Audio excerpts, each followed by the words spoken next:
It's 7:52 on a Tuesday, and you're standing in line at the gas station with a 10 in your hand. You didn't plan this stop. You never do. The fridge in the back hums louder than it should, and the lottery display behind the register glows like it's the only light in the store that actually works. The cashier doesn't ask. She just slides two things across the counter, a cold drink and a scratch-off, because you've done this enough times that she knows the order before you say it. $10, gone before you've even left the parking lot. You sit in your car under the one working streetlight and scratch it with your house key. Nothing. You didn't expect anything. That's not really why you buy it. You toss it on top of the pile already sitting on your passenger seat. 5, 6 of them from this month alone. And you drive home. Tomorrow you won't remember spending this money. That's the whole design of $10. It's small enough to disappear without a trace. Small enough that your brain doesn't even file it as a real purchase. Hold on to that number. $10. Because this isn't really a story about a gas station. It's about the same $10 spent or saved every day for 4 decades, and the two completely different lives hiding inside that one decision. Rewind one night, same store, same cashier, same $10 bill folded in your palm, except this time you walk past the coolers. You walk past the ticket display. You get back in your car with empty hands and open an app a friend told you about last week. You move $10 into a total market index fund, not a stock pick, not a hot tip. Just the entire market all at once, no opinion required. The balance on your screen reads $10. It's almost embarrassing to look at. It's the financial equivalent of planting one sunflower seed and telling people you own a farm. There's no dopamine hit, no countdown, no thin silver coating to scratch away and reveal your fate. Just $10 sitting inside something that now owns a microscopic sliver of Apple, Nvidia, ExxonMobil, and about 3,700 other companies mixed in together. You do it again the next night, and the one after that. Eventually you get tired of remembering, so you automate it. The money leaves before you ever get a say in the matter. That's on purpose. You've learned that willpower is a terrible long-term strategy, but a scheduled transfer never forgets and never negotiates. $300 a month starts quietly leaving your checking account towards something you'll never be able to hold in your hand.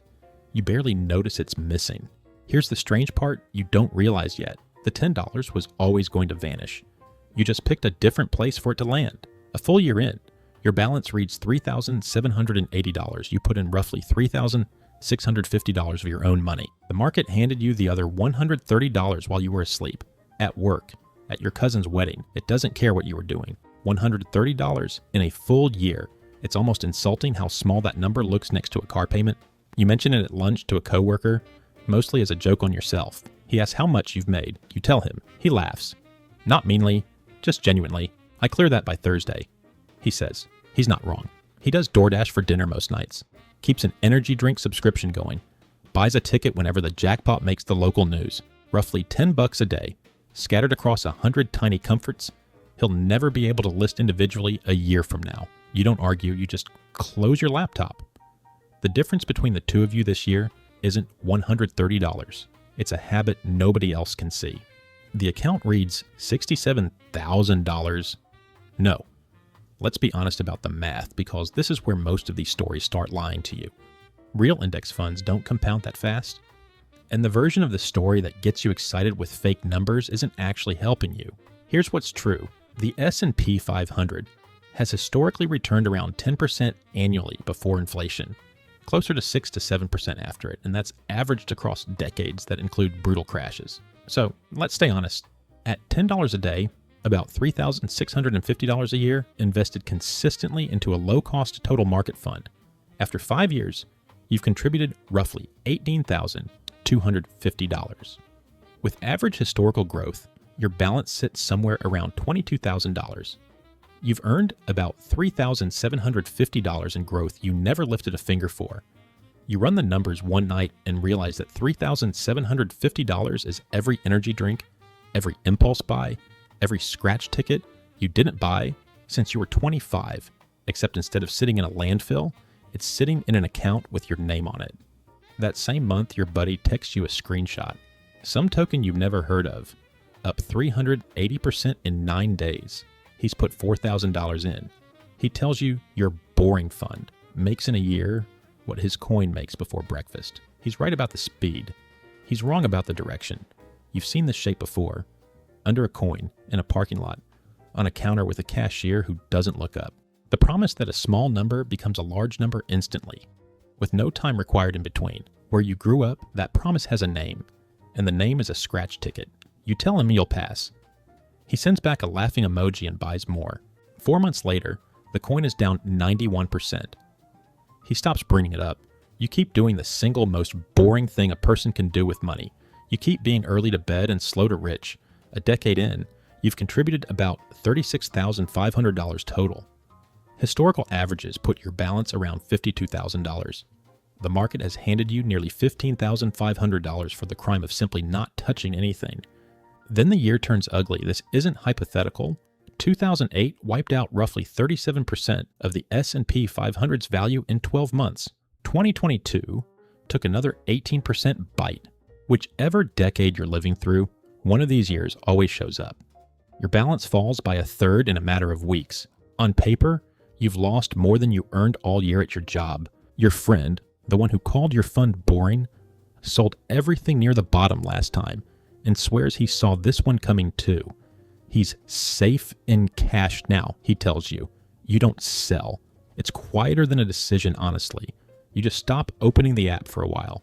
You let the number sit there and bruise, and you keep the $300 a month going out the door, buying the same fund while it's cheaper than it's been in years. You're not brave. You're just bored enough to do nothing. And doing nothing turns out to be the rarest skill in personal finance. Data from Fidelity has repeatedly shown that the best performing retail accounts often belong to people who forgot the account existed. By the time the headlines agree it's safe to come back in, your boring habit already bought the bottom nobody could time. 15 years of $10 days. You've contributed about $54,750 of your own money. With markets recovering the way they historically have, your balance sits around $95,000. For the first time in your life, the account holds more money than you ever fed into it. Read that twice. It's the hinge point where the entire story changes shape. Up until now, you were the one doing the pushing, $10 at a time, and the hill barely moved. Now the hill is starting to push back. That spring, a coworker gets laid off. He has nothing behind him, no cushion, nothing standing between him and the next missed rent payment, but a maxed out credit card. You have a number you've never touched and never planned to touch, sitting quietly in the background like insurance you forgot you were paying for. You understand, for the first time, that the $10 was never only about some distant retirement. It was always also a wall, one you built without meaning to, between you and the version of a bad year that ends in panic. You don't mention the account. You just buy him lunch and change the subject. Balance, roughly $153,000. You've contributed about $73,000 across 2 decades, $10 at a time. The account has more than doubled it on its own.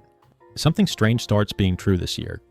The growth the market hands you annually is starting to rival what you actually put in. Your account has quietly started working a second job you never applied it for. You go to a reunion that summer.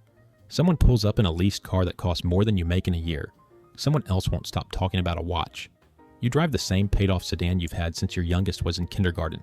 Your old coworker, the one who laughed at your $130 20 years ago, is there too. He still does DoorDash most nights. Still buys a ticket when the jackpot's loud enough to make the news. He asks, half joking, if you ever did anything with that little app. You tell him you stuck with it. He asks, how much is in there now? You tell him. The table goes quiet in a way you didn't ask for and don't particularly enjoy. You change the subject. The $10 was never loud. It was the one thing in the room that never needed to be. Balance around $248,000. Total contributions, about $91,000. The account has nearly tripled what you fed it without asking permission first. You read the headlines differently now. The ones about how the average American nearing retirement has less than $100,000 saved. A figure that's been reported repeatedly by outlets like the Federal Reserve's own Survey of Consumer Finances. How the math no longer works for ordinary earners. How a comfortable retirement is slipping out of reach. You are by every measure an ordinary earner, same job type as the people in those headlines, roughly the same salary, the same rent, the same traffic. The only thing you did differently was decline a scratch ticket and a drink from the cooler. Quietly.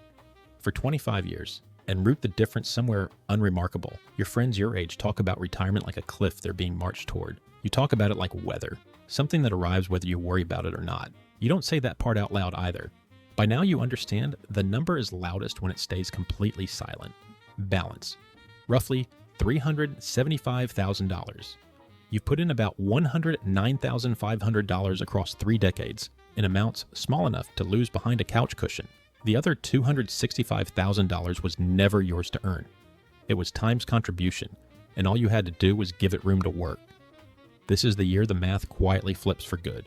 In a strong year, the account now grows more from its own size than you could add by hand, even if you doubled your contributions. You become a passenger riding your own balance. The thing you built is now bigger than the act of building it. You don't talk about the number. Not to your kids, not to coworkers, not to the friend who once called you a coward for not chasing the coin. The number lives somewhere no one looks, which is exactly where it grew. The balance sits at approximately $730,000. Sit with the breakdown because it's the entire story compressed into 3 numbers. Of that roughly $750,000, the amount you actually contributed, $10 a day, 4 decades, no exceptions, comes to $146,000. The other $584,000 is growth. Money you never earned an hour for, never watched arrive, barely noticed accumulating. You didn't get lucky. You didn't pick a winner. You didn't time a single thing correctly. You skipped a scratch ticket and a cold drink, roughly 14,600 times in a row, and let the smallest sustainable amount sit in the most boring possible vehicle for the longest possible stretch of time. That's the entire mechanism. There's no second secret hiding underneath it. No version of the story where someone hands you the $584,000 faster without also handing you the risk of losing it faster. The slowness was the actual price of admission, and almost nobody is willing to pay in a currency that takes 40 years to clear. Your old coworker retires the same year you do. Same job, roughly the same salary the entire way through. Decent guy. Never missed a shift in 30 years. He spent his $10 a day on thousands of small comforts he genuinely enjoyed in each individual moment and can't point to a single one of now. Over 40 years, his version of that same $10 also added up to $146,000. The exact same money. He drank it, scratched it, ordered it delivered to his door, tipped the driver with it. The two of you stood at nearly identical counters, holding nearly identical bills on countless identical evenings for 40 years. He has a lifetime of small, real pleasures, and whatever his pension covers. You have most of those same pleasures too, plus roughly $584,000 sitting quietly behind your life like a second person who's been working this whole time without ever asking for a raise. Nobody can point to the exact day the two paths split apart. There wasn't one. There were just 2 different answers to the same small question, asked again every single evening until the answers stopped being choices and quietly became 2 different lives. Somewhere, it's 6:40 in the evening, and someone is standing at a counter with a $10 bill already folded in their hand. The cooler door, the ticket display, the cashier who's seen this exact order 100 times before. They'll scratch it in the parking lot with whatever's loose in the cup holder, and it'll be nothing. They'll already know it was going to be nothing before they even start scratching. They're not doing anything wrong. $10 is nothing. That's always been the trap in the door, standing in the exact same spot. The amount is too small to feel, which is exactly why almost nobody protects it, and exactly why it quietly decides everything for the handful of people who do. You were never going to feel that $10 either way. The only thing you ever actually got to choose was what it was slowly turning you into. On all the evenings you weren't paying attention,